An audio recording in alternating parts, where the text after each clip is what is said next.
Hello अस्सलाम वालेकुम। कैसे हैं बेटा आप लोग? आपको आवाज़ आ रही है?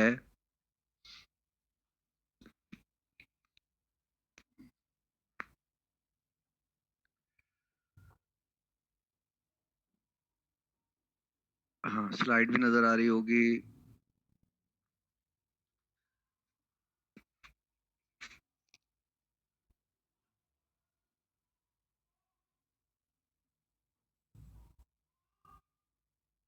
वालेकुम अस्सलाम सजील खान।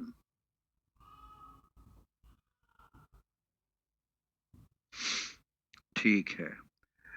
अच्छा, ये दिबाज कह रहे हैं कि इनको हार्ट समझ नहीं आया। मुझे पहले ये तो समझाएं बेटा, क्या चीज़ समझ में नहीं आया? ऐसा हो नहीं सकता कि पूरा हार्ट आपको समझ में नहीं आया हो।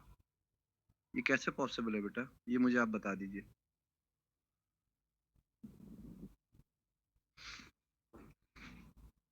हमने आपको बताया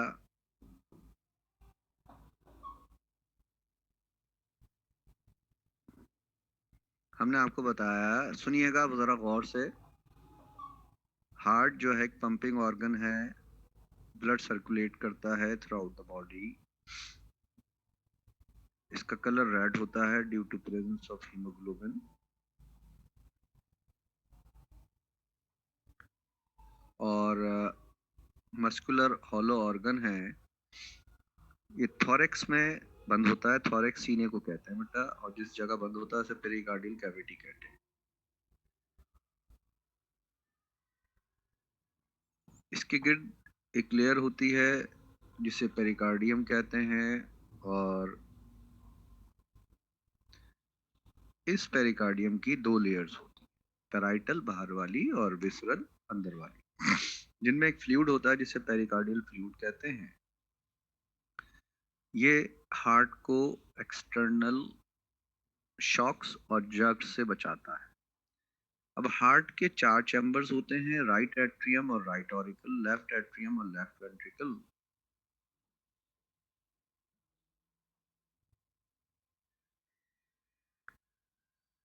लेफ्ट ऑरिकल और लेफ्ट एट्रियम और लेफ्ट वेंट्रिकल, चार खाने होते हैं। जब हम चार खानों की बात करते हैं तो जाहिर सी बात है, ये चार खाने कैसे बने? क्योंकि इनके दरमियान दीवार बन जाती है जिसे हम इंटर ऑरिकुलर सेप्टम कहते हैं, जो एट्रिया के दरमियान होती है। और इसकी वजह से जो खून है वो साफ रहता है। लेफ्ट साइड पर पल्मोनरी वेन के जरिए साफ खून आता है, वो भी सेपरेट रहता है। और राइट साइड पर पल्मोनरी सुपीरियर वेना केवा और इंफीरियर वेना केवा के जरिए साफ खून आता है। सॉरी, डीऑक्सीजनेटेड ब्लड आता है, वो भी इसमें महफूज रहता है। ठीक है। अब हम सबको पता है कि अगले दो खाने जो हैं वो नीचे वाले होते हैं, जिन्हें हम वेंट्रिकल कहते हैं। इसमें भी दीवार होती है जिसे हम इंटर वेंट्रिकुलर सेप्टम कहते हैं। लेफ्ट साइड पे लेफ्ट वेंट्रिकल होता है, राइट साइड पे राइट वेंट्रिकल होता है। लेफ्ट साइड पर ऑक्सीजनेटेड ब्लड होगा, राइट साइड पर डीऑक्सीजनेटेड ब्लड होगा। अब एट्रिया से जो ब्लड वेंट्रिकल्स में आता है, इनमें दरवाजे लगे होते हैं, क्योंकि बीच में तो दीवार है और साइड पे इन दो खानों के दरमियान भी दीवार है, लेकिन बीच में दरवाजे भी लगे, दरवाजे यानी वेल्व्स मौजूद हैं। लेफ्ट साइड पर दो पट का दरवाजा है। बहुत सादा अल्फाज में समझा रहा हूँ बेटा। दो पट का दरवाजा है जिसे बाइकस्पिड कहते हैं, और मिट्रल वेल्व भी कहते हैं। और लेफ्ट साइड पर तीन पट का दरवाजा है जिसे ट्राइकस्पिड कहते हैं। मैंने बना के भी आपको दिखाया था। तो ये वेल्व्स मौजूद हैं। फिर इसी तरीके से अब मैंने, हाँ, आपको ये बताया था कि जो वेल्व्स अंदर की तरफ खुलते हैं, बाइकस्पिड और ट्राइकस्पिड, इन्हें इनलेट वेल्व भी कहते हैं, क्योंकि अंदर की तरफ खुलते हैं। और जो बाहर की तरफ खुलते हैं उन्हें आउटलेट वेल्व कहते हैं, जिन्हें सेमी ल्यूनर कहा जाता है, यानी आधा चांद, सेमी ल्यूनर। और ये देखिए, ये बाइकस्पिड दो लाइनों में डिवाइड हो रहा है, ये ट्राइकस्पिड तीन में डिवाइड हो रहा है। ये देख लीजिए, यहाँ पर भी आपको नजर आ रहा है, यहाँ भी नजर आ रहा है। अब इसमें आप लोगों को क्या प्रॉब्लम हुई थी दिवाज और जिया, हमजा जिया? हमजा जिया है, हमजा, हाँ हमजा जिया ही है शायद। जी उबैद, ये हो गया था, लेकिन अब प्रॉब्लम ये है कि कुछ बच्चों को समझ में नहीं आया वो कह रहे हैं। अब हमने तो मेरा ख्याल है 3-4 दफा समझाया था कल भी। इसी वजह से अब ये चैप्टर आपका 2 दिन में मुकम्मल मुश्किल है हो पाए। ठीक है ना? अब जाहिर सी बात है, ये फिर हम कुछ कह नहीं सकते इस सिलसिले में। फिर हमने हार्ट का एक्शन बताया था बेटा। तो अब हमजा का आया नहीं। हमजा ने क्या कहा? जब हमने एक्शन ऑफ हार्ट बताया था तो हमने बताया था कि प्री केबल, पोस्ट केबल या superior vena cava, inferior vena cava से पूरे जिस्म से डीऑक्सीजनेटेड ब्लड राइट एट्रियम में आता है, और पल्मोनरी वेन से ऑक्सीजनेटेड ब्लड लेफ्ट एट्रियम में आता है। इनमें जब ये खून आता है तो आपको बता चुके हैं कि बड़े आराम से आता है, डायस्टोलिक होता है। लेकिन जब खून इनके अंदर आ जाता है तो इस पे प्रेशर डालते हैं, जिसकी वजह से सख्ती पैदा होती है, सिस्टोलिक प्रेशर बनता है, और ये दरवाजे खुल जाते हैं, बाई वेल्व खुल जाते हैं लेफ्ट साइड पर, और सॉरी जिन्हें बाइकस्पिड कहते हैं, और लेफ्ट साइड राइट साइड पर ट्राइकस्पिड खुल जाते हैं। तो ट्राइकस्पिड से ब्लड आ जाता है राइट साइड पर वेंट्रिकल में, और बाइकस्पिड से ब्लड आ जाता है लेफ्ट साइड पर लेफ्ट वेंट्रिकल में। दोनों में खून सेपरेट है, लेफ्ट साइड पर साफ है, राइट साइड पर डीऑक्सीजनेटेड है। अब दरवाजे बंद हो जाएंगे दोनों, बाइकस्पिड भी और ट्राइकस्पिड भी। अब होगा वेंट्रिकल कॉन्ट्रैक्ट होंगे, यानी सिस्टोलिक हो, और उसके नतीजे में दरवाजे खुलेंगे पल्मोनरी एओर्टा और सिस्टमिक एओर्टा के। तो खून सिस्टमिक एओर्टा में जाएगा, साफ खून पूरे जिस्म में जाने के लिए, और पल्मोनरी एओर्टा में जाएगा डीऑक्सीजनेटेड ब्लड लंग्स में साफ होने के लिए। तो इसके बाद वेंट्रिकल रिलैक्स हो जाएंगे, फिर दोबारा प्रोसेस शुरू होगा। पल्मोनरी वेन में से लेफ्ट एट्रियम में साफ खून आएगा, और पूरे जिस्म से सुपीरियर और इंफीरियर वेना केवा के जरिए डीऑक्सीजनेटेड ब्लड राइट एट्रियम में आएगा। ठीक है बेटा, ये एक्शन ऑफ हार्ट हमने बताया था।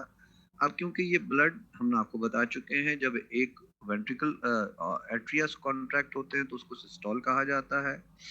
जब वेंट्रिकल, उस वक्त वेंट्रिकल जो है रिलैक्स हो रहे होते हैं, ये देखिए। और जब वेंट्रिकल कॉन्ट्रैक्ट होते हैं सिस्टोलिक, तो उस वक्त बेटा लेफ्ट वेंट्रिकल में साफ खून आएगा, ये देखिए। ठीक है, और जब दोनों वेंट्रिकल कॉन्ट्रैक्ट होंगे यानी सिस्टोल होंगे, तो एओर्टा जो है के अंदर चला जाएगा। जी बेटा उजैर, पूछिए पूछिए पूछिए पूछिए उजैर। ठीक है बेटा, तो ये इस तरह से होगा। अब सिस्टोलिक डायस्टोलिक भी कहते हैं इसको, कार्डिक साइकिल कहा जाता है। यहाँ तक पूरा ये सवाल इंपॉर्टेंट होता है, यहाँ से यहाँ तक आपको बताना होगा। ये सब यहाँ से शुरू होगा बेटा ये। तो इसकी डायग्राम आप चाहें तो ये वाली बनाइए, वरना किताब वाली बना दीजिएगा। ये एक पहला पेज, ये दूसरा पेज, ये तीसरा पेज, ये डायग्राम नहीं बनानी। और ये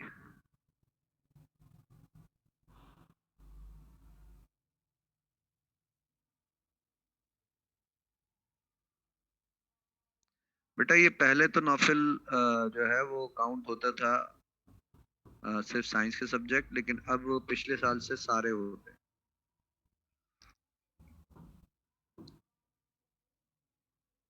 ठीक है, सवाल नॉफिल ने पूछा है, डायग्राम ये वाली बनाइएगा बेटा, एक ये वाली, ये।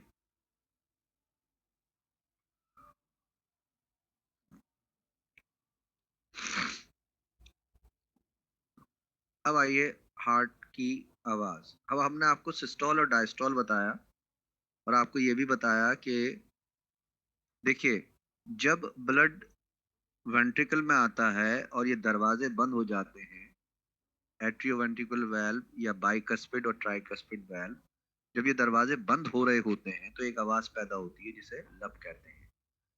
तो आप कहेंगे when the blood enter into the ventricle the atrioventricular valves are closed due to which sound is produced called लब। जब खून वेंट्रिकल में आ जाता है, फिर सुन लीजिए, जब खून वेंट्रिकल में आता है तो एट्रियोवेंट्रिकुलर वेल्व जो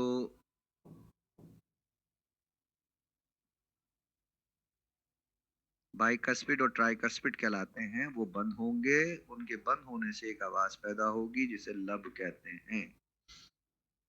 ठीक है, यानी हम असल में ये कहते हैं वहां से खून वापस होगा तो उसके टकराने से एक आवाज पैदा होती है जिसे हम लब कहते हैं। इसी तरीके से जब सिस्टमिक एओर्टा और पल्मोनरी एओर्टा के दरवाजे बंद होंगे तो उसके टकराने से भी खून उसके से टकराएगा तो एक आवाज पैदा होती है जिसे डब कहते हैं।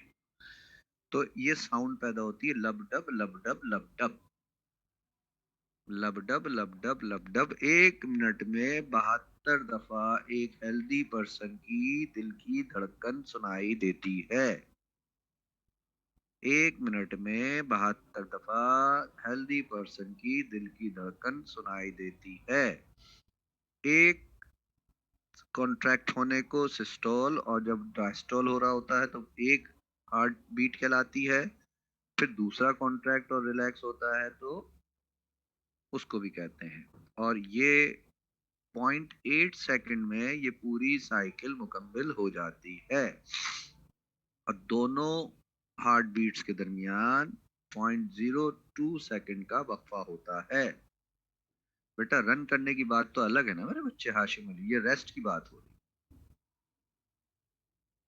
ओल्ड की क्या पूछ रहे थे भाई?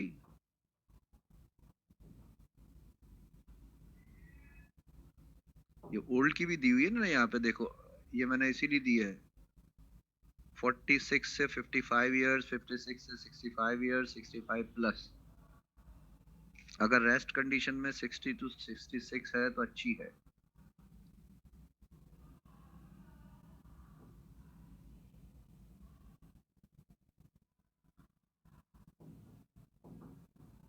ठीक है, कौन सी लास्ट? हाँ तो वो तो अभी बताई कहाँ है ना बेटा, आपको बताया ना, एक हार्ट बीट कंप्लीट जो होती है ना, एक हार्ट बीट जो कंप्लीट होती है 1 सिस्टोल और 1 डायस्टोल में मुकम्मल होती है।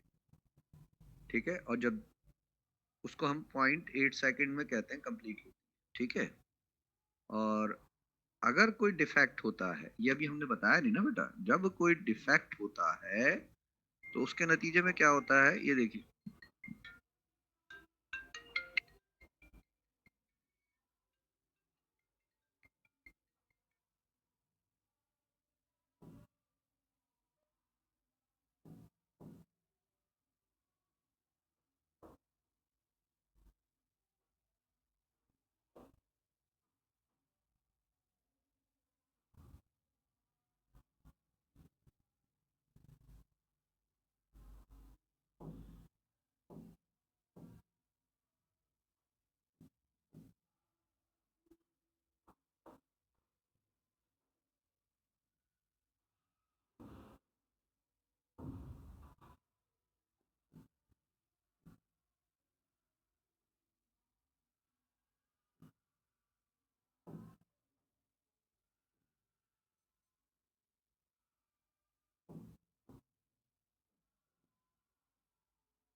जी बेटे, तो अगर आपका दिल में कोई डिफेक्ट खुदा ना खास्ता किसी के दिल में आ जाए, तो ये दरवाजे जो बंद होते हैं ना, दरवाजे प्रॉपरली बंद नहीं होते। जब दरवाजे प्रॉपरली बंद नहीं होते तो ब्लड की मूवमेंट जो है ना वो गड़बड़ कर जाती है। तो हार्ट मरमर जैसी सिचुएशन, इसमें एक हिजिंग साउंड पैदा होती है। हिजिंग साउंड हम कहते हैं आमतौर पर ऐसी साउंड होती है जिसमें एक रिदमिक साउंड चल रही है कि एक लय बनी हुई है जी, उसमें लब डब ऐसा लगता है जैसे इसमें क्या होगा, लब डब लब डुम, ऐसी आवाज आएगी। ठीक है। सिस्टोल बेटा, हमजा जिया कितनी दफा आपको बताया है, सिस्टोल का मतलब होता है जब दिल सिकुड़ता है तो वो सिस्टोल कहलाता है, और जब दिल के खाने फैलते हैं तो वो डायस्टोल कहलाता है। तो एक सीरीज होती है जिसमें जब वो एट्रिया सिस्टोल होते हैं तो वेंट्रिकल डायस्टोल होंगे। जब ये एक सीरीज होगी तो एक हार्ट बीट कहलाएगी। फिर वेंट्रिकल सिस्टोल होंगे तो एट्रिया जो है वो डायस्टोल होंगे, ये दूसरी कहलाएगी। तो इन दोनों का जो वो है कितनी देर में एक होता है, 0.8 सेकंड में होता है। ठीक है। और इन दोनों के दरमियान हम ये कहते हैं 0.02 सेकंड का फर्क होता है, ताकि फिर दूसरी शुरू हो जाती है। ठीक है। अब अगर आपके लब की आवाज कब होती है, जब ये दोनों एट्रिया के दरवाजे बंद हो रहे होते हैं, ब्लड उससे टकराता है, जाहिर सी बात है, बाप नीचे नहीं आया ब्लड, अब रुक गया, दरवाजे बंद हो गए तो रुक गया ना, उससे जो आवाज पैदा होती है वो लब कहलाती है। और इसी तरीके से जब एओर्टा, सिस्टमिक एओर्टा और पल्मोनरी एओर्टा में सेमिल्यूनर वैल बंद होते हैं तो एक आवाज पैदा होती है जिसे डब कहते हैं। तो लब डब की आवाज पैदा होती है, इसको हम कहते हैं लब डब की आवाज। ठीक है। मेरा ख्याल है अब आपके समझ में आ गया होगा। और ये एक चार्ट हमने दिखाया हुआ है ताकि आप देख लें कि जी रेस्टिंग का कितना है, और अ, ये कोई जरूरी नहीं है हमेशा ऐसे ही रहे, लेकिन ये एक वो है, आइडिया है। ठीक है बेटा। तो आगे हम अब चल रहे हैं। देखिए, अब सवाल ये पैदा होता है कि ये जो दिल सिकुड़ता और फैलता है तो ये कैसे सिकुड़ता और कैसे फैलता है। आप सबने सुना होगा कि इंसान के दिल अगर उसकी जो हार्ट बीट है वो कंट्रोल में नहीं आती तो एक बैटरी लगाई जाती है दिल के अंदर। ठीक है ना, बैटरी लगाई जाती है। उस बैटरी के लगाने से फिर दिल की धड़कन जो है वो मेंटेन होती है। अब एक बात अच्छी तरह याद रखिएगा, बहुत गौर से सुनिएगा, सब बच्चे गौर से सुनिएगा बेटा, सब बच्चे गौर से सुनिएगा कि जी पेस मेकर उसे कहते हैं। सब बच्चे गौर से सुनिएगा, दिल किसी के कंट्रोल में नहीं होता, दिल बेकाबू होता है, दिल का कंट्रोल दिल के पास होता है। इसीलिए इसको मायोजेनिक भी कहते हैं। मायोजेनिक का मतलब होता है कि दिल का कंट्रोल दिल के पास है, कहीं कोई तहरीक बाहर से नहीं आ रही, कोई स्टिमुलस उसको बाहर से नहीं दे रहा। तो बराह रास्त सेंट्रल नर्वस सिस्टम के कंट्रोल में नहीं होता। जी हाँ, वही आ गया ना, सेंट्रल नर्वस सिस्टम के कंट्रोल में नहीं होता, पेरिफेरल नर्वस सिस्टम के कंट्रोल में नहीं होता। तो फिर दिल किसके कंट्रोल में होता है? हम कहते हैं एक नोड होती है, गांठ, ये रही, ऐसे नोड। इस गांठ के, ये असल में ये गांठ है क्या? अगर आपको नाइन्थ में फ्रॉक का याद हो,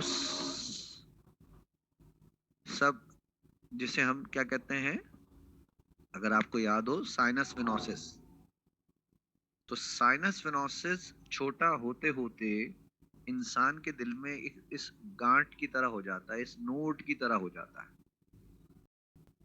और यही है जो स्टिमुलेशन करता है, तहरीक देता है और इलेक्ट्रिसिटी जनरेट करता है। तो इससे क्या होता है बेटा, ये दोनों एट्रिया तो मूव करते हैं, लेकिन नीचे वेंट्रिकल में जाने के लिए एक और नोड होती है जो ऐसे एन से लेकर आगे जनरेट करेगी, उसका नाम है atrio ventricular node, atrio ventricular, AVN, atrio ventricular node. अब ये एट्रियो वेंट्रिकुलर नोड वेंट्रिकल में जब जाएगी मैसेज लेकर या स्टिमुलेशन लेकर, तो उसमें दो चीजें हैं। एक है बंडल ऑफ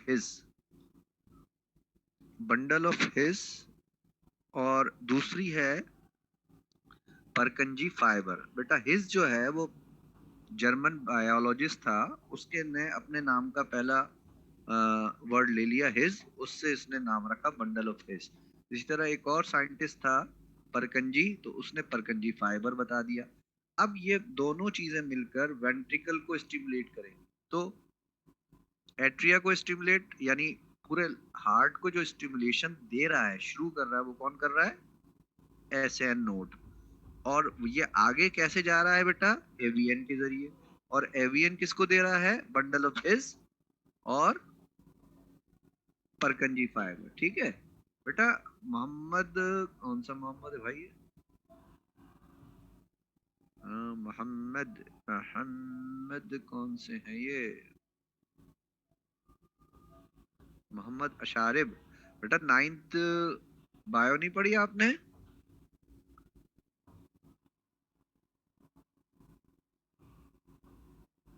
भूल गया? अरे बेटा, साइनस वेनोसिस बेटा, जिस तरह प्री केबल पोस्ट केबल का एक थैला बनता है साइनस वेनोसिस, जो मेंढक में पूरा थैला होता है वेंट्रल साइड पर, ठीक है बेटे, सॉरी डॉर्सल साइड पर, ठीक है ना? तो वो इंसान तक आते आते छोटा होता चला जाता है। जैसे अपेंडिक्स हमारे अंदर अब काम नहीं करता, इसमें ये काम करता है। अब आपने देखा बेटा। अब इसमें बताइए मुझे, किसी को कोई कंफ्यूजन है? इसी ऐसे नोट को हम पेस मेकर कहते हैं।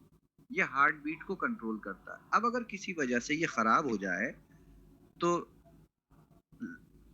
बायोलॉजी के अंदर, मेडिकल साइंस में इतनी तरक्की हो गई है कि एक आर्टिफिशियल पेस मेकर बना लिया जाता है, जो इलेक्ट्रिकल इम्पल्स प्रोवाइड करेगा। ये देखिए, मैंने ये इसकी डायग्राम भी दिखाई है। अच्छी बात है, ये डायग्राम बनानी नहीं है, सिर्फ समझाने के लिए बताई। ये पेस मेकर यहाँ पर मौजूद है, जो इंसर्ट हो जाता है स्किन के अंदर, और इलेक्ट्रोड्स के जरिए फिर ये मैसेज कन्वे करता है। ठीक है, तो मेरा ख्याल है अब आपको कोई कंफ्यूजन नहीं होगी इसमें। If anybody has any confusion, तो प्लीज आस्क।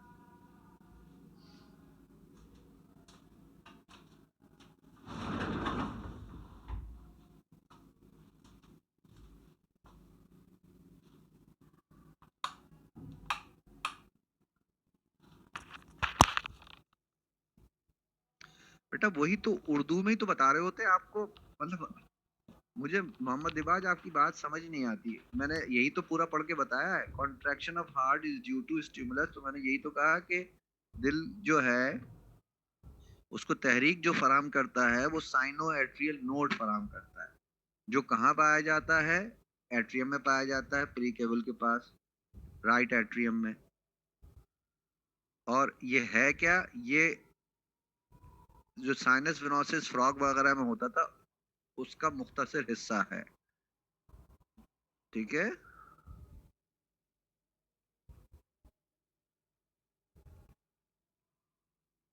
नोड का काम बेटा जो है वो स्टिमुलेशन प्रोवाइड करना है, तहरीक देना है, इलेक्ट्रिकल करंट, जिससे दिल की धड़कन शुरू होगी। ठीक है बेटे। जी, नोड पेसमेकर का काम करता है।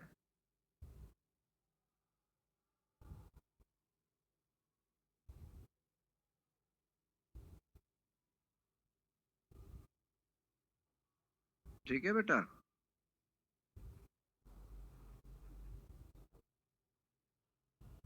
बेटा साइनस वेनोसिस जो है ये फ्रॉक में होता है। तो फ्रॉक के अंदर जो साइनस वेनोसिस होता है, वो बड़े जानवरों में आते आते छोटा हो जाता है, उसका काम खत्म हो जाता है, लेकिन उसकी जगह ये एक गांठ सी बन जाती है। ठीक है।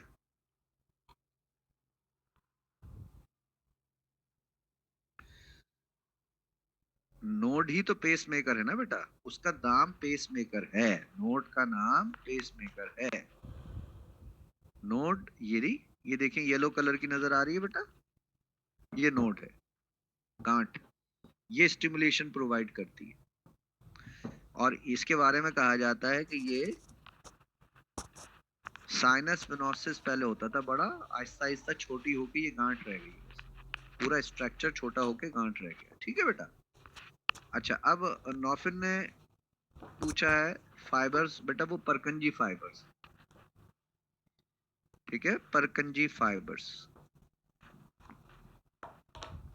बंडल ब्रांच भी कह सकते हैं उसको, लेकिन उसका नाम जो है वो परकंजी फाइबर है। अब आइए ब्लू बेबीज की बात करें। फिर यहाँ पर हम ये देख रहे हैं जी, SAN नेचुरल पेसमेकर है। बाज बच्चे ऐसे पैदा होते हैं जिनका खून नीला नीला होता है, और उसकी बुनियादी वजह यह है कि दिल में सुराख होता है। सादा अल्फाज में ही समझ लीजिए, ऐसे बच्चों को नीले बच्चे या ब्लू बेबीज कहते हैं। और बायोलॉजी की जबान में या मेडिकल साइंस की जबान में इन्हें साइनोसिस कहा जाता है। और इसकी बुनियादी वजह यह है कि इनका खून मिक्स हो जाता है और स्किन से ये ब्लूइश नजर आते हैं। अब ये पैदाइशी होते हैं, इनको पूरा बीमारी का नाम है cyanotic congenital heart disease. Cyanotic congenital heart disease. Congenital पैदाइशी या जिनियाती, ये जेनेटिकली होती है। अब इसमें होता क्या है, इसमें आप देखिए, मैंने आपको ये एक डायग्राम यहाँ पे दिखाई थी हार्ट की, ये वाली। इसमें आप देखें कि, बल्कि ये वाली आप देख लें, इसमें ये देखिए आपको दीवार नजर आ रही है, इंटर एट्रियल सेप्टम या इंटर ऑरिकुलर सेप्टम, यहाँ बीच में सुराख होगा। अगर यहाँ बीच में सुराख होगा और ये दीवार पूरी तरह बनेगी नहीं तो ब्लड मिक्स हो जाएगा। इसको हम कहते हैं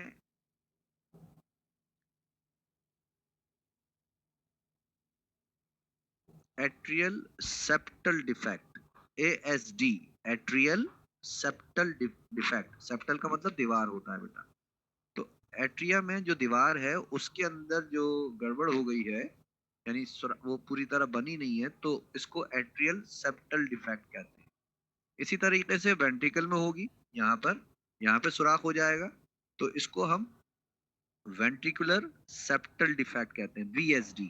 तो एक ASD कहलाएगा, एक VSD कहलाएगा। ASD, VSD, जो हम यहाँ पर आपको दिखा रहे हैं, ये देखिए यहाँ VSD दिखाया गया है। इसमें ये पैदाइशी है बेटा, ये दीवार बनी नहीं। रीजन ये है कि ये दीवार नहीं बनी बेटा। अब दीवार किसी भी वजह से नहीं बनी, ड्यूरिंग डेवलपमेंटल स्टेजेस ये रह गई बनना से। अब बहुत सारी चीजें हो सकती हैं, कोई चीज मिस हो गई है, कुछ हो गया हो। अब एक यहाँ पर हम कहते हैं कि जी एक नाली हुआ करती थी, एक नाली हुआ करती थी रेप्टाइल्स में, जिसको डक्टस आर्टरियोसिस कहते हैं। वो इंसान में आते आते खत्म हो जाती है और दीवार पूरी बन जाती है। वह आते आते खत्म हो जाती है और दीवार पूरी बन जाती है। लेकिन कुछ ऐसे बच्चों में ये किसी भी वजह से परसिस्ट रह जाती है, तो सुराख बन जाता है, यानी खत्म नहीं हो पाती। और आखिर में जब खत्म होती है तो दीवार बनने का काम खत्म हो चुका होता है। अब सादा अल्फाज में समझ लें कि ब्लॉक कम पड़ गए, तो दीवार पूरी नहीं बनी। तो अब नॉर्मल लाइफ में पहले तो ये बहुत मुश्किल होता था बेटा। अब क्योंकि ऑपरेशन हो जाते हैं, लेटेस्ट टेक्नोलॉजी है, बहुत छोटे बच्चों के भी हो जाते हैं। उससे ये होता है कि बेटा आप फटीक हो जाते हैं, काम नहीं कर सकते, कुछ भी नहीं कर सकते। तो पहले जो छोटे बच्चे होते थे 12-13 साल की उम्र में जाके ऑपरेशन होता था, उससे पहले पहले वो कुछ भी नहीं कर पाते, ना पढ़ना, ना लिखना, ना दौड़ना, ना भागना। तो दीवार दीवार पूरी नहीं बनती थी, उसमें सुराख हो जाता था, ये समझ लें आप। अब क्योंकि लेटेस्ट टेक्नोलॉजी है तो ये सुराख को भर देते हैं, सीमेंट लगा देते हैं, ईंट लाके लगा देते हैं।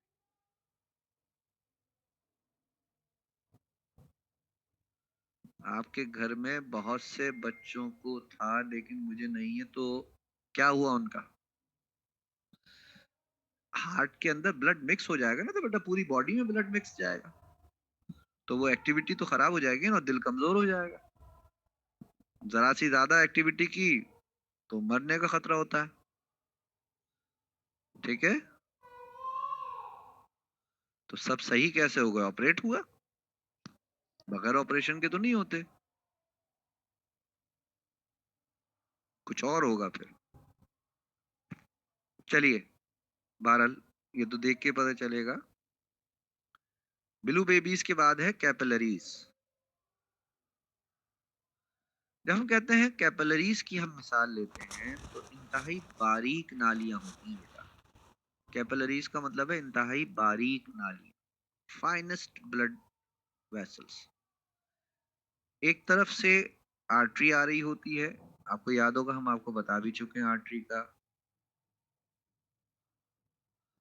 ये कहलाता है, सबसे बड़ी आर्टरी जो है वो एओर्टा कहलाती है, उससे छोटी आर्टरी होती है, और सबसे छोटी आर्टीरियोल। इसी तरह सबसे बड़ी वेना केवा, फिर वेन, और फिर वेन्यूल।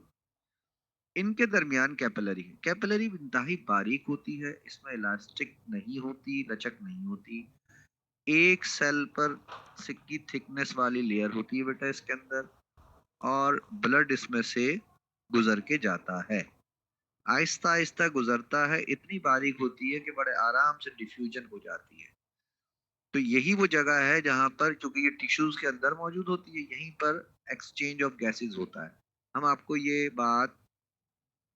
बात हम आपको बता चुके हैं बेटा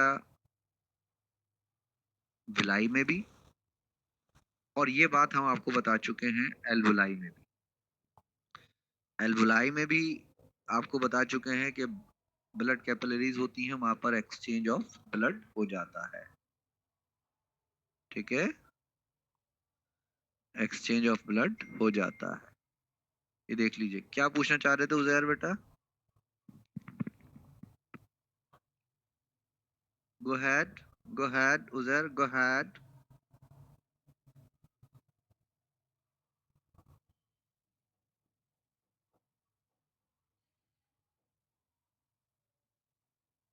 नहीं, किसके मुतालिक? मैं तो बहुत कुछ बोलता रहता हूँ बेटा। कैपिलरीज, ठीक है।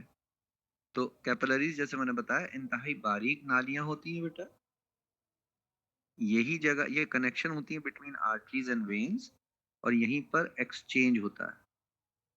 तो ये बहुत बारीक होती हैं, नहीं होती हैं, लचक नहीं होती इनके अंदर, और इनकी थिकनेस एक सेल के बराबर होती है। तो सेल इसमें बिल्कुल बहुत ही बारीक बारीक करके बड़े स्लोली स्लोली गुजरते हैं।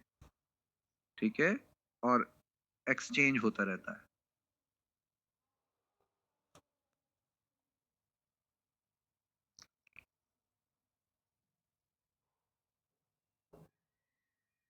ठीक है बेटा, अब टाइम खत्म हो रहा है। ये सवाल नौफिल में आप दोबारा मुझसे पूछ लीजिएगा, मैं आपको बता देता हूँ। हम फौरन आपके पास आ रहे हैं। ठीक है, जी बेटे। तो मेरा ख्याल है अब आपको कैपिलरीज समझ में आ गई होंगी। जो बेटा नौफिल आपने सवाल किया है ना, असल में उसमें होता यह है कि नर्वस सिस्टम हमारा हिस्सा जरूर लेता है। ये जो दिल की धड़कन हमारे तेज होती है ना, तो एक हार्मोन रिलीज होता है जिसे न्यूरोट्रांसमीटर भी कहते हैं, एड्रेनलिन। ये आप पढ़ेंगे सेकंड ईयर में ना, एड्रेनलिन। उस एड्रेनलिन की वजह से हमारी दिल की धड़कन तेज हो जाती है। और इसी तरह एक और न्यूरोट्रांसमीटर रिलीज होता है, एसिटाइलकोलिन। उससे हमारी दिल की धड़कन स्लो हो जाती है। ये प्रैक्टिकल हम फर्स्ट ईयर में पहले किया करते थे मेंढक के दिल के साथ। तो उसमें प्रैक्टिकली हम ये करके दिखाते थे कि देखिए दिल की धड़कन तेज हो गई और इसमें दिल की धड़कन स्लो हो गई। लेकिन अब ये प्रैक्टिकल नहीं होता है। अब आर्टरीज की हम बात कर लें बेटा। आर्टरीज जैसा हम आपको बता चुके हैं कि सबसे बड़ी आर्टरी जो है एओर्टा है, उससे छोटी आर्टरी आर्टरी कहलाती है, और सबसे छोटी आर्टीरियोल कहलाती है। तमाम आर्टरीज हम बचपन से पढ़ते चले आ रहे हैं, आप सबको पता होगा, मेरा ख्याल है कोई कंफ्यूजन नहीं है। तमाम arteries, all the arteries carry oxygenated blood from heart except pulmonary artery which carry deoxygenated blood। अब देखिए, पल्मोनरी आर्टरी हमने बार बार बताई है, अभी पल्मोनरी एओर्टा या आर्टरी हमने अभी भी बताई है, हमने चैप्टर 13 में भी पढ़ी। ठीक है, तो हमें सबको पता है, उसमें कोई इतनी कंफ्यूजन की बात। यहाँ जो हम पढ़ने जा रहे हैं वो ये पढ़ने जा रहे हैं कि आर्टरीज की 3 लेयर्स हैं। आउटर लेयर को हम एक्सटर्ना कहते हैं, ट्यूनिका एक्सटर्ना, और इसमें कोलेजन फाइबर्स मौजूद होते हैं। फिर मिडिल लेयर होती है ट्यूनिका मीडिया, इसमें स्मूथ इलास्टिक टिश्यूज मौजूद होते हैं, तो कॉन्ट्रैक्ट और रिलैक्स करते हैं। और तीसरी इसमें एंडोथीलियम लेयर कहलाती है, और इसकी जो कैविटी या लूमेन होती है वो नैरो होती है। आर्टरीज की कैविटी नैरो होती है, तो ब्लड इसमें बहुत तेजी से फ्लो करता है और इसमें साफ खून होता है। फिर समझ लीजिए 3 लेयर्स होती हैं, आउटर लेयर, मिडिल लेयर और इनर लेयर।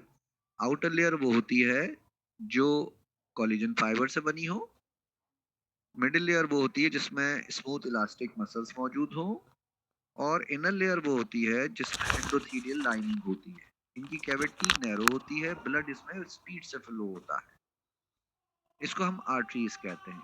इसके बरक्स जो वेन है, तो वेन की जब हम बात करते हैं हम कहते हैं all the veins bring deoxygenated blood except the pulmonary vein which brings oxygenated blood। तो इसके बारे में भी हम आपको बता चुके हैं बेटा, ऑक्सीजनेटेड ब्लड जो लेके आती है पल्मोनरी वेन, ठीक है बेटा। बेटा आर्टरीज होलो ही तो होंगी, जब भी तो उसमें ब्लड मूव करेगा।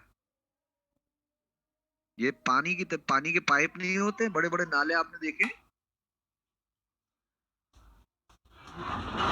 बड़े बड़े नाले जो होते हैं ना, ये वो चीज है जी बेटा। स्मॉल जब होगी तो प्रोड्यूस प्रेशर, जिसकी वजह से खून तेजी से जाता है।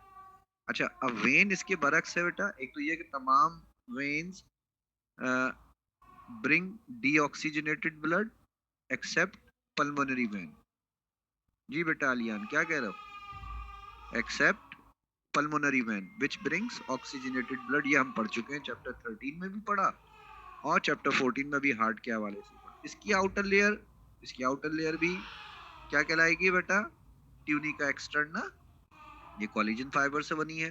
इसकी मिडिल लेयर क्या कहलाएगी? ट्यूनिका मीडिया, ये स्मूथ इलास्टिक टिश्यूज से बनी है और मसल्स होते हैं इसमें, स्मूथ मसल्स।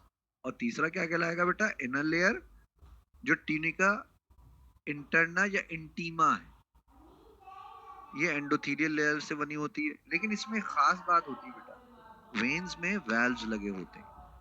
वेल्व्स इसलिए होते हैं ताकि बैकवर्ड फ्लो रुक जाए, और इसलिए भी होते हैं कि आपको पता है कि एक साथ सारा खून अगर जाएगा डीऑक्सीजनेटेड तो खराबी पैदा होगी, इसलिए थोड़ा थोड़ा करके खून जाता है एक लिमिट में, और इसीलिए इसकी नाली भी चौड़ी है ताकि स्पीड स्लो हो जाए। जब सुराख बड़ा होता है तो स्पीड स्लो हो जाती है बेटा, ये बात याद रखिएगा।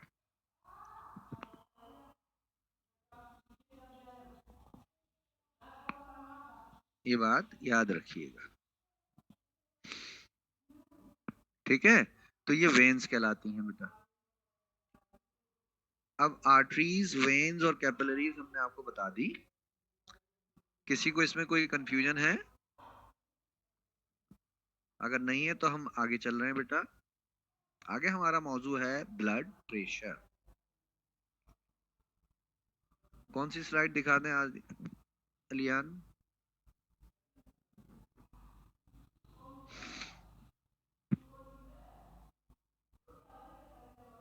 वैन और आर्टरीज के दरमियान खाली जगह कैविटी है ना बेटा।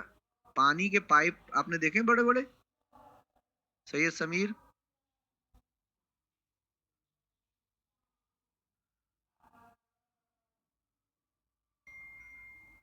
ये आज जो पढ़ाना शुरू किया है बेटा वो यहाँ से किया था, ये यहाँ से देख लीजिए। एंडोथीलियल बेटा लाइनिंग का नाम है ना, लेयर का नाम है। ये देख लीजिए, ये देख लीजिए, ये देख लीजिए, ये देख लीजिए,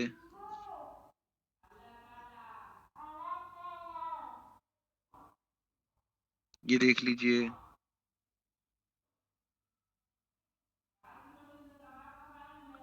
बेटा कोशिश करेंगे जी बेटा मारबेग कि खत्म हो जाए। अब आइए ब्लड प्रेशर की बात कर लेते हैं। The pressure which exert on the walls, the pressure which exert on the walls is called blood pressure. यानी खून का दबाव जो नालियों पे पड़ता है उसे ब्लड प्रेशर कहते हैं।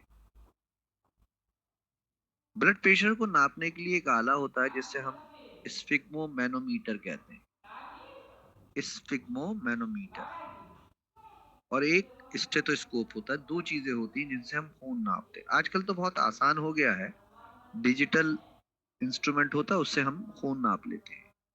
लेकिन जाहिर सी बात है पहले जो है स्फिग्मोमैनोमीटर और बायोमेट्रिक वाला ये घड़ी वाला आता था, अभी भी आते हैं, अभी भी इस्तेमाल करते हैं ये मरकरी वाले। तो इसमें होता क्या है कि जब आपकी नालियां सिकुड़ती हैं, सिस्टोल होती हैं, क्या होती हैं बेटा? सिस्टोल का लफ्ज हर जगह इस्तेमाल करेंगे जहां सिकुड़ेगा। अच्छा बेटा, जहां पर,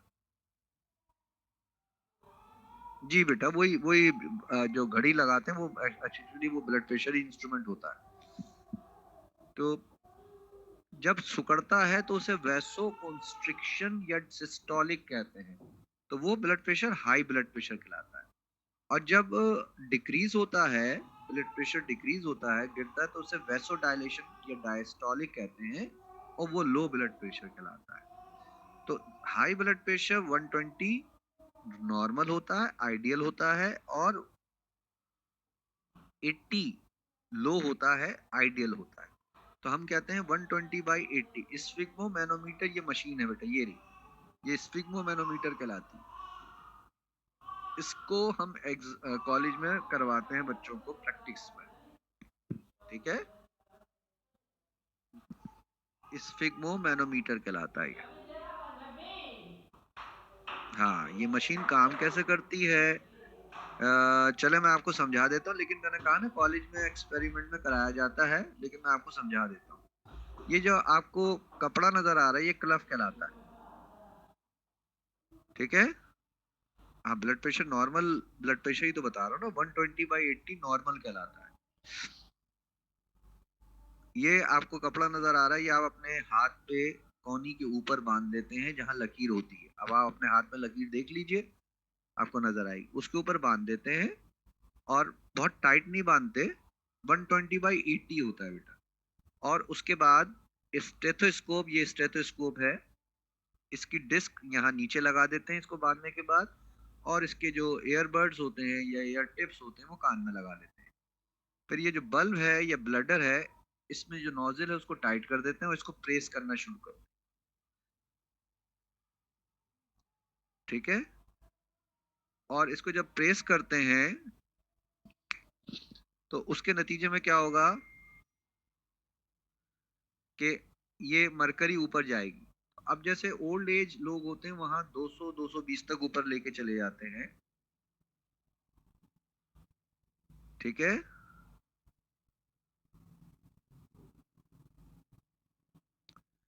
और जब ये 120 पे ले जाते हैं तो फिर नोजल खोलना शुरू करते हैं और मरकरी नीचे आना शुरू होती है। जहां से दिल की धड़कन शुरू हो, जिस रीडिंग से, वो रीडिंग हम चेक करते हैं, फर्ज करें 120 है, और जिस पे आके रीडिंग बंद हो जाती है, धड़क दिल की धड़कन आपके कान में आना बंद हो जाती है, वो रीडिंग नोट करते हैं, वो फर्ज करें 80 है, तो इसको हम 120/80 कहते हैं। ये आइडियल सिचुएशन में होता है और नॉर्मल कंडीशन में होता है 120/80। लेकिन अब जैसे मैं हूँ, मेरी एज ज्यादा है, तो मेरी अगर 130/85 है या 140/90 तक नॉर्मल कहलाता है। Normal, it is good but not excellent, ठीक है? बहुत ज्यादा एक्सीलेंट नहीं होता,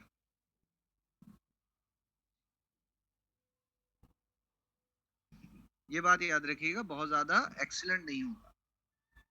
इसी तरह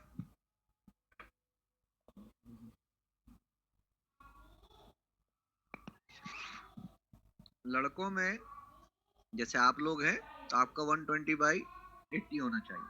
120/60 बेटा, ऊपर का तो सही है, नीचे का जो है वो कम है थोड़ा सा।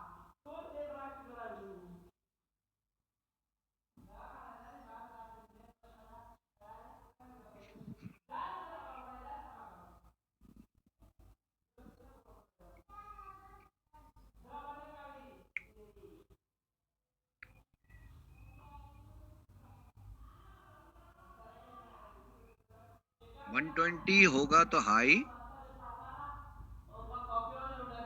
और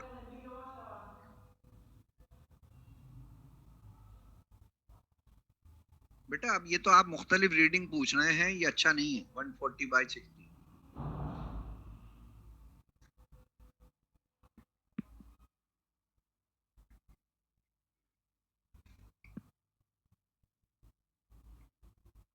देखें अमूमन लड़कियों का लो रहता है, उसकी बहुत सारी वजूहात होती हैं।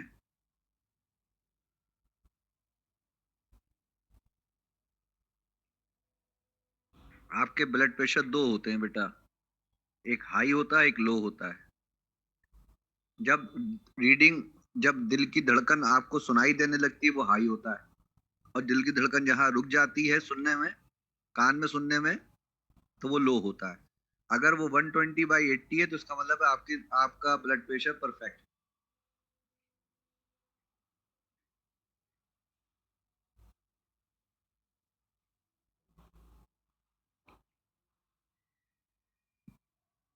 जी बेटा, नालियां जो हैं वो अगर कम ज्यादा सिकुड़ती हैं उम्र के साथ साथ तो उसकी वजह से भी होता है। वैसो कॉन्स्ट्रिक्शन का मतलब होता है नालियों का सिकुड़ना, और वैसो डायलेशन का मतलब होता है नालियों का फैलना।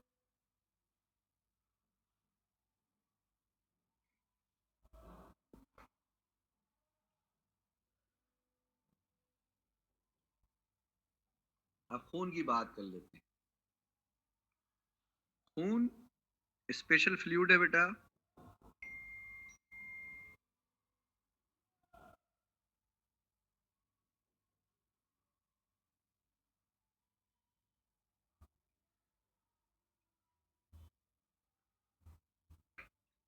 जब आप प्लाज्मा ब्लड की बात करते हैं तो ब्लड एक फ्लूइड कनेक्टिव टिश्यू है, कनेक्टिव टिश्यू, जोड़ने वाला, लेकिन फ्लूइड है। हड्डी भी कनेक्टिव टिश्यू है लेकिन वो सख्त होती है। ये कनेक्टिव टिश्यू है, फ्लूइड है। याद रखिएगा, जो ब्लड है उसके दो हिस्से होते हैं, एक नॉन लिविंग प्लाज्मा और एक लिविंग ब्लड कार्पसेस यानी ब्लड सेल्स।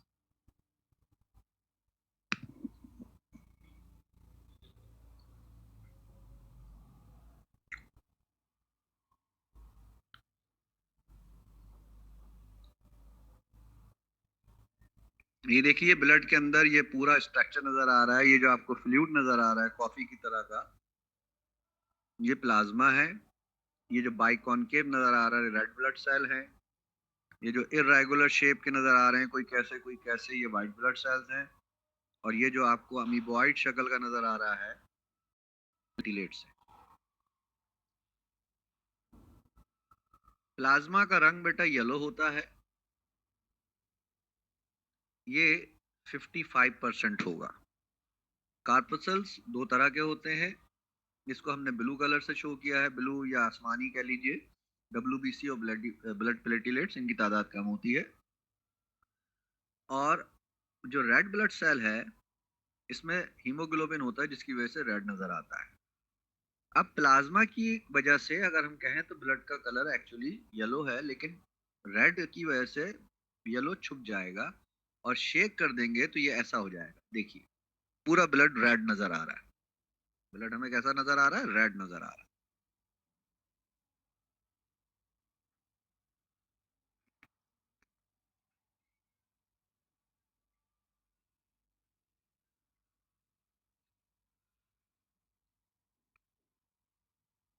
येलो पिगमेंट होता है बेटा उसमें, इसकी वजह से येलो है। ठीक है बेटा।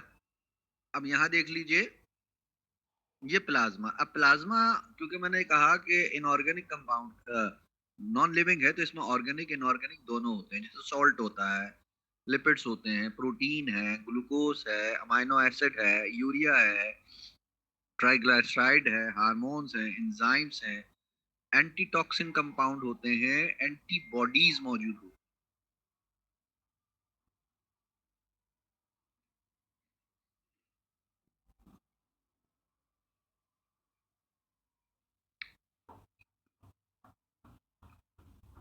होती ये एंटीबॉडीज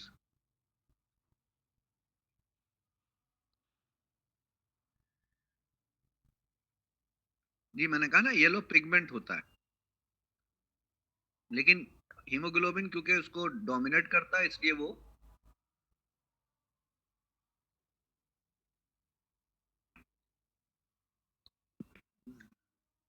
रेड नजर आता है खून।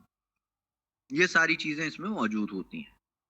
फिर जैसे मैंने कहा कि एंटीबॉडीज एंटीबॉडीज डब्ल्यूबीसी में बनती हैं और इम्यून सिस्टम को मैनेज करती हैं। अब आइए कार्पसल्स की बात कर लें। रेड ब्लड सेल्स या ब्लड कार्पसल्स 45% होते हैं टोटल ब्लड के। इसमें सबसे बड़ी तादाद रेड ब्लड सेल्स की होती है जिन्हें हम इरिथ्रोसाइट, इरिथ्रो मतलब रेड, साइट कहते हैं। और व्हाइट ब्लड कार्पसल्स डब्ल्यूबीसी होते हैं जिन्हें हम ल्यूकोसाइट कहते हैं। ल्यूको का मतलब होता है कलर, कलरलेस। और फिर प्लेटिलेट्स और थ्रोम्बोसाइट्स होते हैं। प्लेटिलेट का मतलब होता है जो खून को जमने में मदद देते हैं। अब देखिए हम सबको पता है रेड ब्लड सेल, बहुत नाम सुनते हैं हम, red blood cell, red blood cell. ये बाइकॉन्केव होते हैं, इनमें हीमोग्लोबिन पाया जाता है, हीम आयरन और ग्लोबिन प्रोटीन, तो दो चीजों का मिक्सचर है बेटा ये।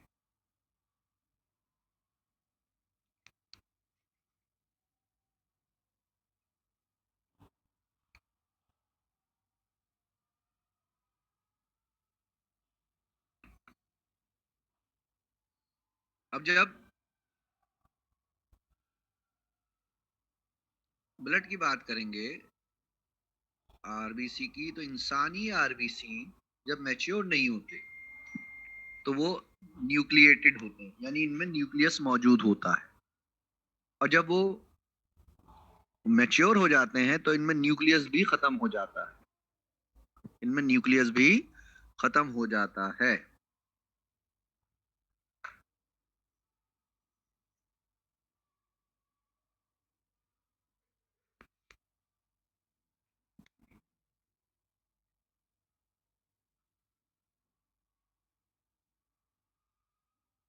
बेटा इब्राहिम वो एक अलग बात होती है।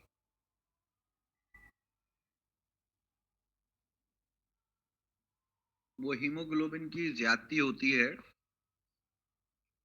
उसकी वजह से होता है। अब रेड ब्लड सेल की उम्र 120 दिन होती है मोरलेस। उसके बाद वो मर जाते हैं और स्प्लीन में खा लिए जाते हैं, यानी फेगोसिटाइज कर लेते हैं। वो अभी बेटा उजैर जब हम आपको वो पढ़ाएंगे ना इम्यून सिस्टम, तो उसमें बताएंगे। हाँ न्यूक्लियस बेटा इसलिए हट जाता है रेयान के ताकि ज्यादा से ज्यादा ऑक्सीजन कैरी कर सके, ताकि ज्यादा से ज्यादा ऑक्सीजन। आपको दौड़ना है बेटा Rayyan, you want to run, बीच में चीजें रखी हैं तो आप क्या करोगे?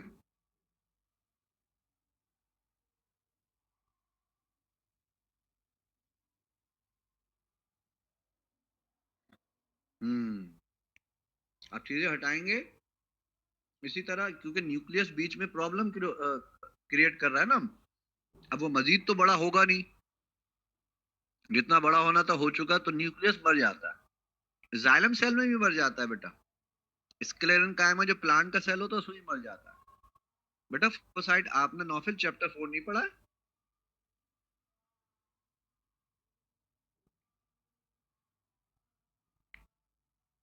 चैप्टर 4 में फेगोसाइटोसिस पिनोसाइटोसिस था ना बेटा।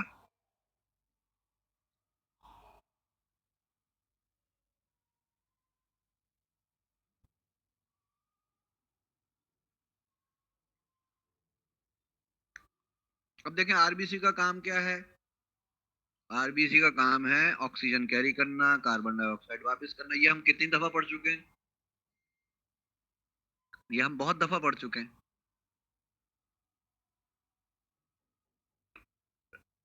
चैप्टर 13 में हमने पढ़ा था बार बार। तो देख लीजिए haemoglobin combine with oxygen form oxy haemoglobin. अब लंग से ये ऑक्सीजन लेके चला ब्लड, और जब सेल में पहुंचेगा तो वो ऑक्सी हीमोग्लोबिन की शक्ल में होगा। ऑक्सीजन सेल के अंदर चली जाएगी, हीमोग्लोबिन अलग रह जाएगा। इसी तरीके से कार्बन डाइऑक्साइड जो सेल में बनेगी वो हीमोग्लोबिन के साथ कंबाइन होगी, तो कार्बोक्सी हीमोग्लोबिन कहलाएगा या कार्ब अमाइनो हीमोग्लोबिन कहलाएगा, ये हम पढ़ चुके हैं। ठीक है, इस तरह से ये रेड ब्लड सेल का काम ही यही है। 120 दिन के बाद फैगोसिटाइज नहीं, 120 दिन के बाद आरबीसी मर जाएंगे। आरबीसी की उम्र 120 दिन होती है, एज। ठीक है, और स्प्लीन उनका कब्रिस्तान बनता है, वहां जाके खा लिए जाता है।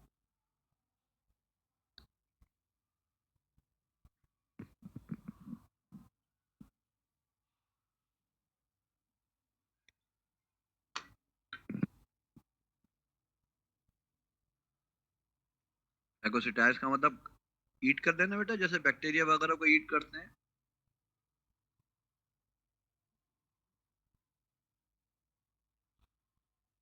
वही तो खा लिए जाते हैं ना बेटा, रेड ब्लड सेल। वो जब मरते हैं तो आपको याद होगा, हमने बताया था बिलिरुबिन बिलिरुबिन बनते हैं, वो फिर एक्सक्रीटरी प्रोडक्ट के तौर पे बाहर निकल जाते हैं। सही। चलिए, अब है व्हाइट ब्लड सेल्स। जब हम व्हाइट ब्लड सेल्स की बात करते हैं तो इरेगुलर हैं, कलरलेस हैं, इनमें न्यूक्लियस होते हैं। ये 20 से 30 घंटे में मर जाते हैं, मर जाते हैं बिल्कुल। सॉरी बेटा, एक बात रह गई। आरबीसी हमारे हड्डी के गूदे से बनते हैं, बोन मैरो से। ठीक है बेटा, हड्डी का गूदा जो है इंग्लिश में कहलाता है बोन मैरो, उससे बनते हैं। इसी तरह डब्ल्यूबीसी मुख्तलिफ जगहों से बनते हैं। बोन मैरो से भी बनते हैं, यानी हड्डी के गूदे से।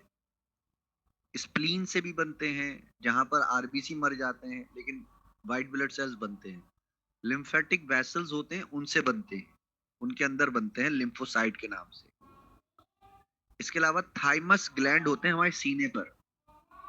स्प्लीन बेटा तिल्ली है ना, तिल्ली, एक ग्लैंडुलर स्ट्रक्चर होता है तिल्ली। आपने देखा होगा जानवरों में होता हो जब बकरीद होती है।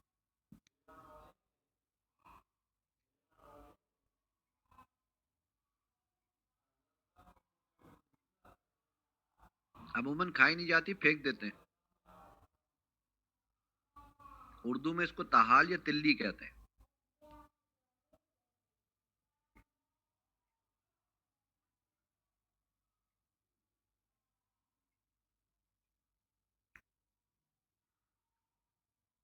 ये बेटा स्टमक के आसपास होती है, इंटेस्टाइन से जुड़ी होती है। ठीक है, आप अपने मोहल्ले के कसाई से कहिएगा, वो दिखा देगा।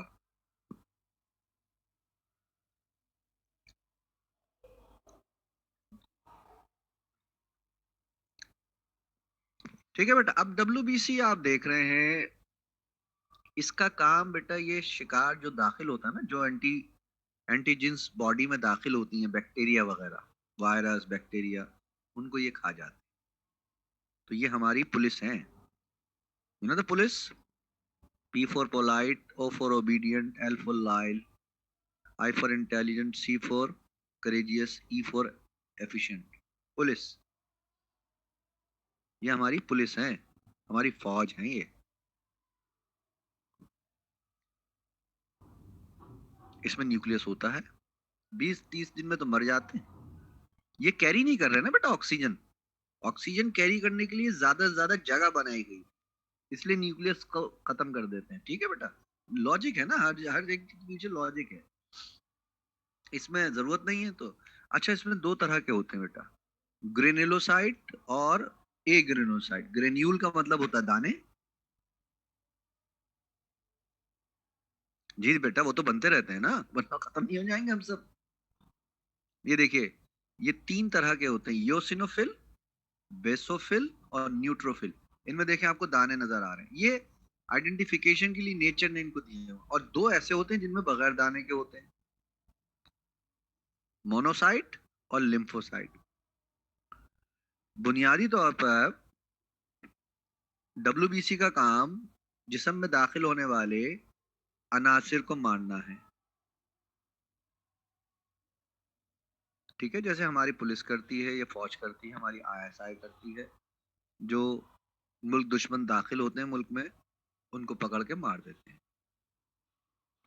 इस तरह बीमारियों को महफूज रखते हैं। फिर उनके खिलाफ एंटीबॉडीज बनाते हैं। जी बेटा, कोरोना को मारने के लिए।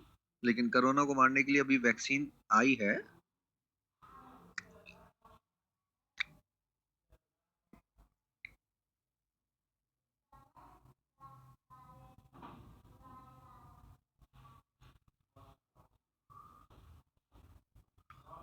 WBC मर जाएंगे। ब्लड पूरा दिया जाता है ब्लड ग्रुप के लिहाज से। ठीक है जी, लिम्फोसाइट बहुत इंपॉर्टेंट होते हैं, इसमें कोई शक नहीं है। तो बेटा, पुलिस बावजूद तो क्राइम होते हैं, जराइम होते हैं।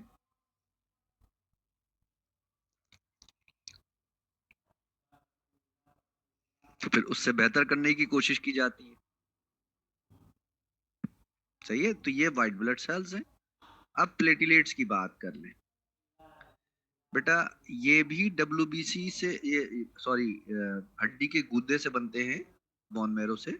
लेकिन बोन मैरो में जो मेगा कैरियोसाइट होते हैं, बड़े बड़े सेल्स, वो छोटे छोटे टुकड़ों में यानी फ्रेगमेंट्स में टूट जाते हैं।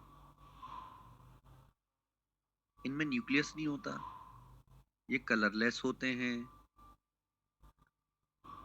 बाई कॉन्वेक्स होते हैं बेटा। इनमें एक प्रोटीन होता है फिब्रिनोजेन, तो ये खून को जमने में मदद देते हैं। It helps in the coagulation of blood.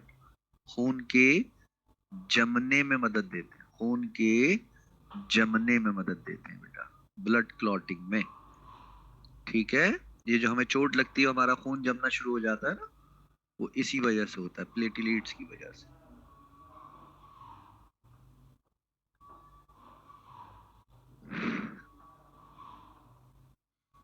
अब हम सबको पता है कि जैसे कि ब्लड,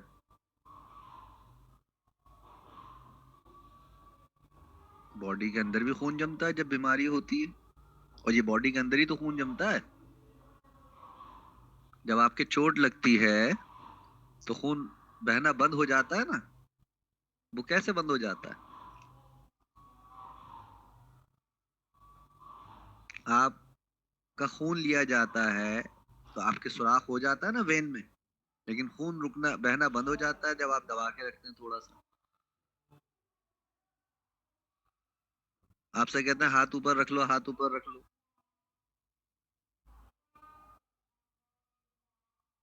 नहीं, मैंने ये नहीं कहा था बेटा, आपने गलत समझा। 45% ब्लड कार्पसूल्स होते हैं, यानी तीनों चीजें मिला के 45% होती है। इसमें कोई शक नहीं है कि इसमें RBC की तादाद सबसे ज्यादा होती है, तकरीबन 40%। 55% प्लाज्मा होता है ना बेटा, तो 55 प्लस 45 100 हो गए ना। अब आइए, अब ब्लड हम सबको पता है फूड ट्रांसफर करता है, हम पढ़ चुके हैं। हमको पता है ब्लड जो है वो वेस्ट सब्सटेंसेस को, अमोनिया को, नाइट्रोजनस वेस्ट को किडनी तक पहुंचा के बाहर निकालता है, हमको पता है। हम सबको पता है कि मेटाबॉलिक प्रोडक्ट्स जो बनती हैं लिवर में और इधर उधर, उनको भी ट्रांसपोर्ट कौन करेगा? ब्लड करता है। हमें ये भी पता है कि हार्मोन्स को, एंडोक्राइन ग्लैंड्स पढ़े थे हमने, हार्मोन्स को ट्रांसपोर्ट कौन करेगा? वो भी ब्लड करेगा। हमको ये भी पता है कि हीट की डिस्ट्रीब्यूशन जो है रेगुलराइज करने के लिए भी ब्लड चाहिए होता है। और हमें यह भी पता है कि ऑक्सीजन कैरी करता है, कार्बन डाइऑक्साइड कैरी करता है। हमें यह भी पता है कि ये एंटीबॉडीज बनाता है, और जिस्म में दाखिल होने वाले सेल्स को, दुश्मनों को खा जाता है, खासतौर पर न्यूट्रोफिल और मोनोसाइट। मोनोसाइट सेल्स को खा जाते हैं, जिस्म में दाखिल होने वाले सेल्स को खा जाते हैं। और प्लेटिलेट्स क्या करते हैं बेटा? यानी protection against it's on loss. अब खून जैसे बहता है तो प्लेटिलेट्स क्या करते हैं बेटा? खून जमा देते हैं, खून को जमने में मदद देते हैं। अगर प्लेटिलेट्स नहीं होंगे तो खून नहीं जमेगा। इसीलिए डेंगू में प्लेटिलेट्स की तादाद जब कम हो जाती है तो खून बहना शुरू हो जाता है, इसीलिए तो बीमारी हो जाती है जिसमें खून बह जाता है। ठीक है बेटा, तो ये बेसिक कॉन्सेप्ट है इसका। अब इसमें किसी को कोई कंफ्यूजन तो नहीं है? एक छोटा सा टॉपिक ये है, लिम्फेटिक। हाँ, ब्लड जमता क्यों है? इसलिए कि उसमें दो तीन चीजें हैं ना बेटा। प्लेटिलेट्स में हमारे पास एक विटामिन K होता है, एक फिब्रिजिन होता है, एक थर्मोप्लास्टिन सब्सटेंस होता है, ये सब खून को जमने में मदद देते हैं। ठीक है बेटा, प्लेटलेट कम होने से ये होगा कि खून जमने का काम कम हो जाएगा। बेटा ये ले लीजिए स्क्रीनशॉट जल्दी से।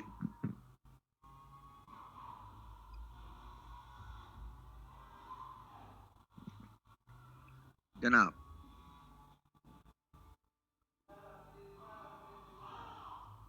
बेटा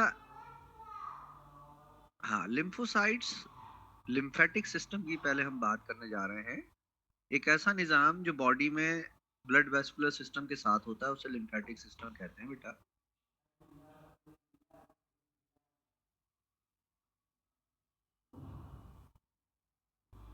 जी बेटा, जाहिर सी बात है, जब भी करेंगे बेटा। इस वक्त तो मुश्किल है अम्मार बेग, क्योंकि अभी हम ये लिम्फेटिक सिस्टम पढ़े। ये टिश्यू फ्लूइड होता है जो ब्लड प्लाज्मा से बनता है बेटा, और कैपिलरीज के साथ मौजूद होता है। इसकी बुनियादी चीज ये होती है कि ये ब्लाइंड होती हैं नालियां एक तरफ से। दूसरा, इसमें जो बेसिक कॉन्सेप्ट है बेटा वो जरा ये समझ लीजिए। जी जी, नौफिल में बता रहा हूँ, जरा गौर से सुनिएगा बेटा, टाइम कम है, जरा गौर से सुनिएगा। लिम्फेटिक वेसल जो है एक ऐसा सिस्टम है, एक अजीब सा सिस्टम है। इसके अंदर भी वेल्व्स होते हैं ताकि बैकवर्ड फ्लो ना हो। अब ये कहाँ कहाँ पाया जाता है और कैसे बनता है? लिम्फेटिक वेसल्स में लिम्फ होता है, लिम्फ नोड्स पाई जाती हैं, गांठें। स्प्लीन के अंदर लिम्फ होता है बेटा, थाइमस के अंदर लिम्फ होता है, टॉन्सिल्स में लिम्फ होता है, अपेंडिक्स में लिम्फ होता है, स्मॉल इंटेस्टाइन में लिम्फ होता है। अब लिम्फ वेसल्स कैसे बनती है? छोटी छोटी ब्लाइंड कैपिलरीज होती हैं जो पूरे जिस्म में फैली होती हैं। उन जगहों पे भी चली जाती हैं जहां पर आर्टीरियोल और वेन्यूल नहीं जा पाती। और ये फिर छोटी छोटी कैपिलरीज जरा बड़ी ब्रांचेस में बनती हैं, और फिर बड़ी ब्रांचेस जो है वो और बड़ी ब्रांचेस में बनती हैं। और फिर बड़ी ब्रांचेस बनने के बाद, लिम्फेटिक वेसल बनने के बाद, ये अपना तमाम फ्लूइड जो है ना किसको दे देती है? सब क्लेविन वेन को। ये आपने फ्रॉग में पढ़ा होगा, एक वेन होती है सब क्लेविन वेन, जो फिर सब क्लेविन वेन चली जाती है किसके अंदर? सुपीरियर वेना केवा में। तो इसका मतलब है at the end of the day इसका तमाम फ्लूइड कहाँ चला जाएगा? राइट एट्रियम में। किस में जाएगा बेटा? राइट एट्रियम में चला जाएगा। जुल्फिकार, आप सही कह रहे हो बेटा, मैं भी समझाता हूँ। अच्छा, इसी तरीके से हम सबको पता है कि, अच्छा क्या समझ नहीं आया बेटा? आपको ये समझ में नहीं आया कि ब्लड वेस्कुलर सिस्टम की तरह एक लिम्फेटिक सिस्टम होता है? ये बात समझ में आई? जल्दी जल्दी बताओ। हाँ, फिर हमने बताया लिम्फेटिक वेसल में एक फ्लूइड होता है जिसे लिम्फ कहते हैं। ये बात समझ में आई?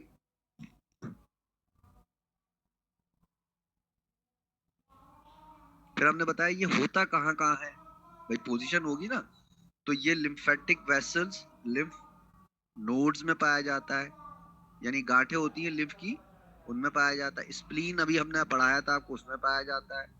थाइमस ग्लैंड में पाया जाता है, टॉन्सिल्स में पाया जाता है, अपेंडिक्स में पाया जाता है, और छोटी आंत में पाया जाता है, स्मॉल इंटेस्टाइन।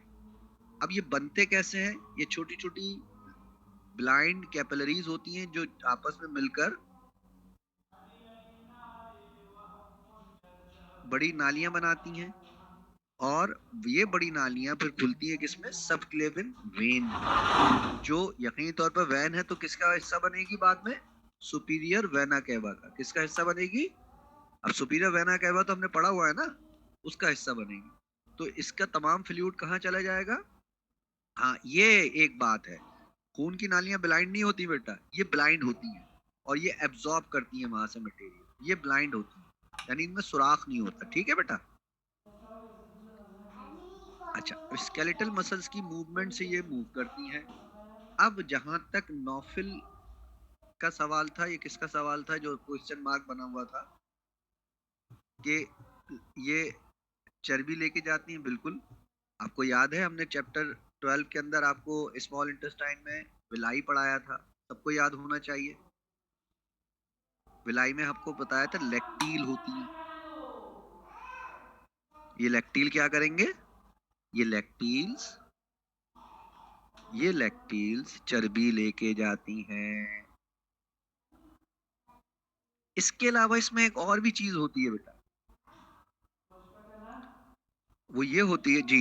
एक एक और भी चीज इसके अंदर होती है कि लिम्फेटिक सिस्टम, लिम्फोसाइट्स जो डब्ल्यूबीसी है ना, वो भी इसी में बनते हैं, लिम्फेटिक वेसल्स। और ये जरासीम को खा जाते हैं। ये फ्लूइड कौन सा होता है बेटा? ये डीप्रोटीनाइज फ्लूइड होता है। डीप्रोटीनाइज फ्लूइड होता है। जी बेटा। अच्छा अब ये, हाँ अब मारबेग वही बताने जा रहा था। ये सब जगह होते हैं लेकिन नर्वस सिस्टम में नहीं होते। लेटेस्ट रिसर्च ये कह रही है कि नर्वस सिस्टम में भी होते हैं, लेकिन अभी तक एकेडमिक में ये हम नहीं पढ़ते। तो हमने आपको ये स्ट्रक्चर पूरा बता दिया। फंक्शन ऑफ लिम्फेटिक सिस्टम से हम कल पढ़ेंगे। कल बेटा हम थोड़ी सी स्पीड तेज करेंगे क्योंकि ये सारा टॉपिक आपको पढ़ना है। डिजीजेस हम आखिर में पढ़ाएंगे अगर टाइम बचेगा, क्योंकि ये एक्स्ट्रा में है। इस वक्त टाइम खत्म हो गया है। हमारी आपकी इंशाल्लाह मुलाकात होगी कल। कल हमारा आखिरी दिन होगा, क्योंकि आपको पता चल गया होगा, मैसेज आ गया होगा कि 18 से आपकी फिजिकल क्लास होगी। हाँ, जो ऑनलाइन पढ़ते हैं उनकी ऑनलाइन होती रहेगी। ठीक है बेटा। ओके, अल्लाह हाफिज।